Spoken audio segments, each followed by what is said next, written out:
Hello, my name is Dr. T. Hassan Johnson in Africana Studies here at Fresno State. Just completing the Summer Academy and wanted to share some of my thoughts on the course redesign. The last few weeks have been great. I had a chance to learn quite a bit. And there are a number of things I'm changing for my Africana Studies 20 Critical Thinking About Race course.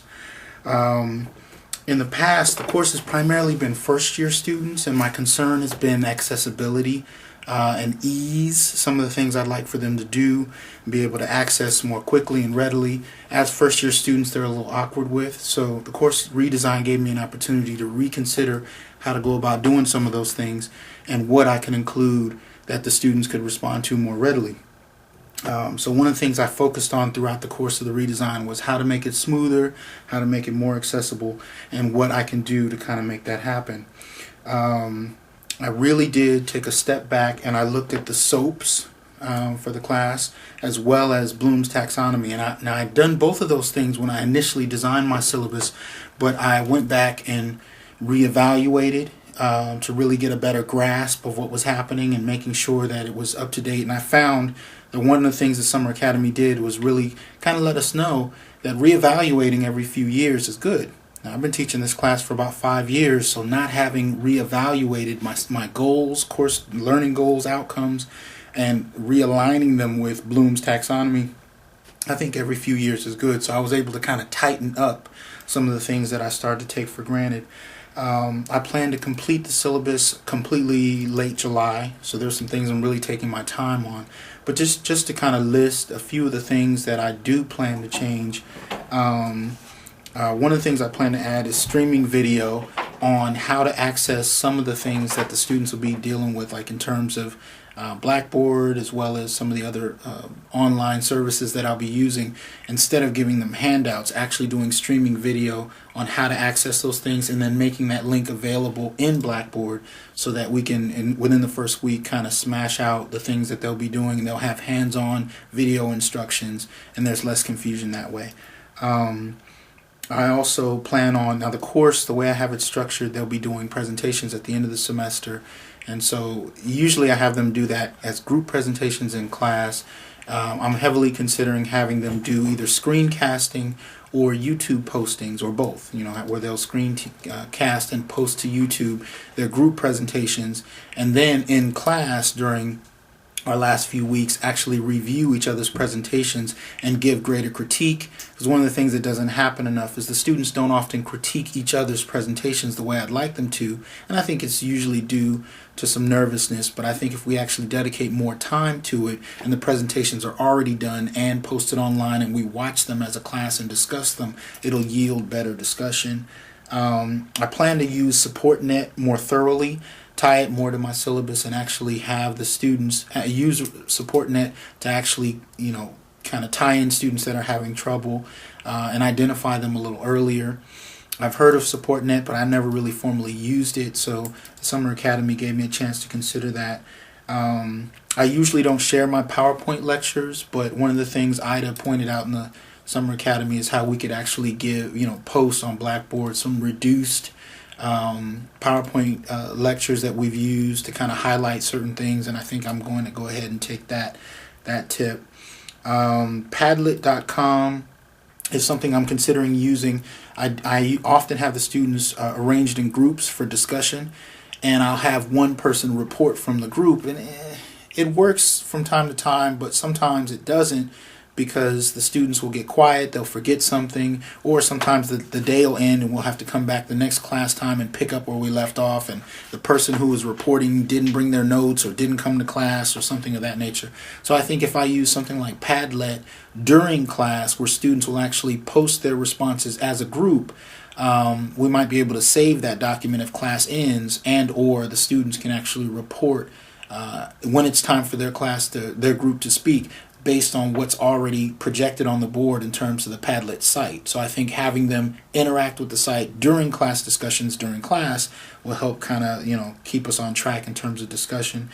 I plan to use Google Drive surveys to kind of really self-edit to check on what students think outside of what the university requires in terms of surveys, but particular questions that I may have about how I could teach the class better.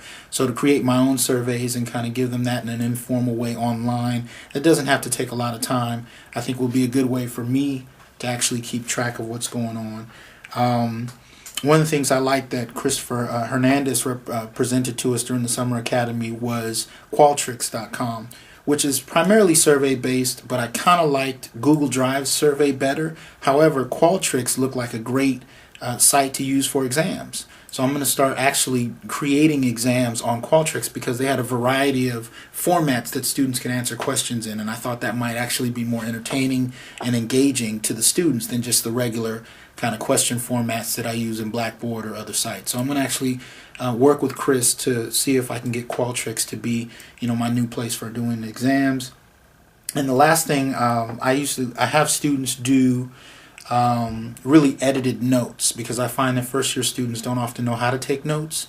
So I actually require it, and so it kind of makes sure it gives me a chance to make sure they're reading, gives me a chance to see what they're kind of retaining, and I actually have them present one reading assignment per student throughout the semester, basically from their notes. It's a 5-minute presentation at the beginning of class, but I think I'll actually start using Blackboard Journal to have them submit their notes, because I have them submit it usually in hard copy format and to safe assign, but it gets to be a bit tedious. So I think this way, Blackboard Journal might be a little easier for me to manage and grade and get back comments about how their notes can be structured. So all in all, those are some of the things that I think I'm going to go ahead and include from there.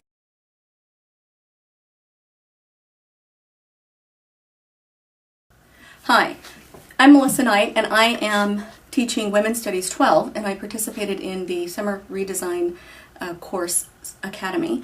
And the course Women's Studies 12 is our critical thinking course, primarily enrolled freshmen who are not really prepared to engage in critical thinking and need a lot of prompting and a lot of additional activities to help bring them to a place of engaging critically with the material, with each other, and critical questioning, employing the tools that are the basis of solid and ongoing critical thinking for the life and real world that they will live.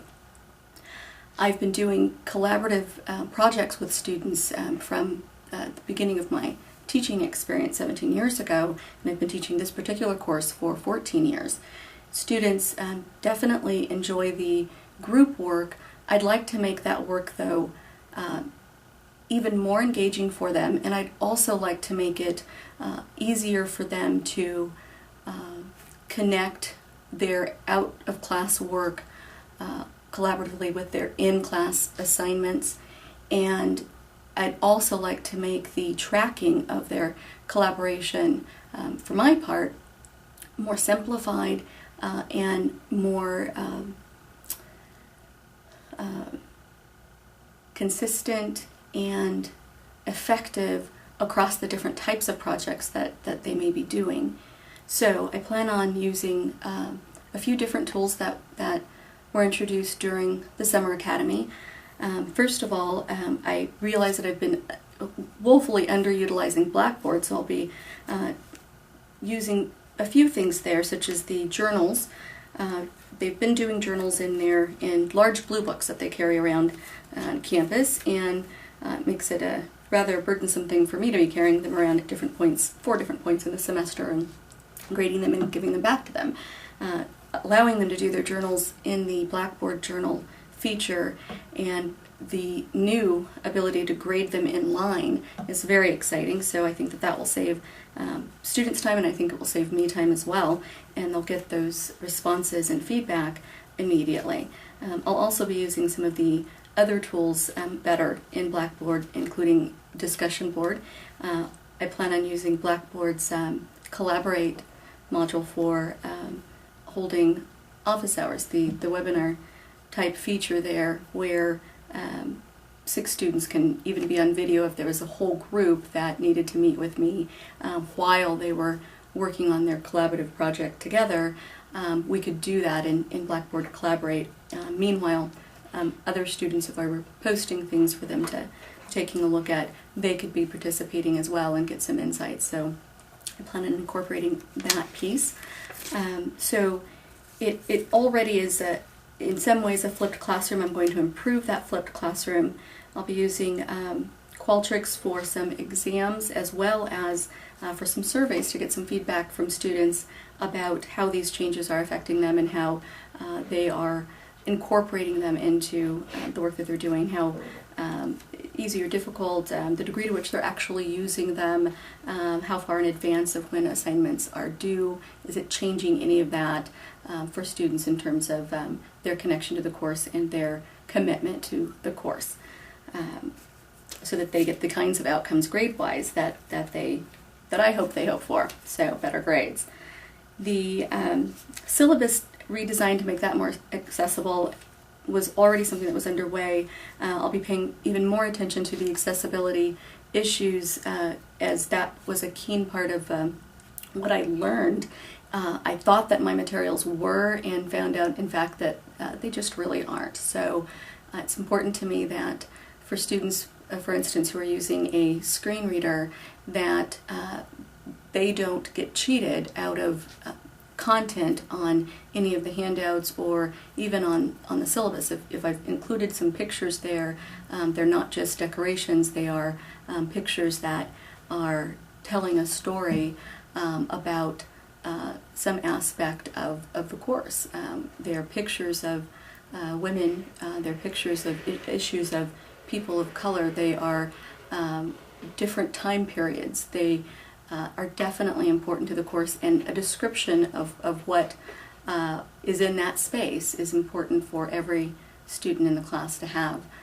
So that's something that I'll be working on changing, either selecting pictures where that description comes with it, writing those descriptions myself, and working with the design team on how I incorporate that into the syllabus in a way that the screen readers that we have on campus and this Office for Disabilities can use.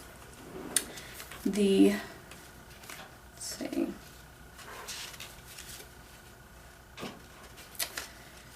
I also will be using some of the Blackboard modules that will orient students to their online experience and will prepare them for engaging with me in that environment, as well as some of the information literacy pieces that I'd already had in my syllabus. And in that course, I'll use some of the online means of accessing that, as well as utilizing some video, students being allowed to make videos and do their presentations in video format. That should both save time, and it should also address some of the students who really are a bit nervous about doing presentations live in front of 40 or 50 folks. So being able to practice their presentations, tape them, add some other materials, and then present an edited presentation will decrease the students' misuse of time and overlapping time and crunching other groups, and it will allow for more qualitative question and answer sessions during the presentation time that we have. So I plan on making these changes over the next few weeks of the summer and implementing them in fall 2013 in 2 sections of Women's Studies 12, Critical Thinking, Gender Issues. Thank you.